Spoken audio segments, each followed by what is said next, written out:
Hey guys, just want to welcome you back for another video. And today I'm doing another fun little mixed media project using April's release for the upcoming Cutesie Treasures collection. This one was celebrating Lorna and Sam.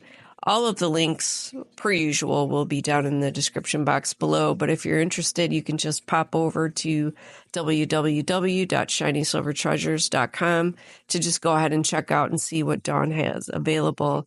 There's a print and a digital version of the papers that I'm using here, as well as there are some ephemera packs that are also available for purchase. But you can check out Dawn's link now, or you can check out the links in the description box. And then definitely be sure to go check out what the other gals have been up to using this month's release. So in the meantime, you guys, feel free to craft along, just hang out and enjoy the music. And in the meantime, take care, stay safe, and I will see you in the next video.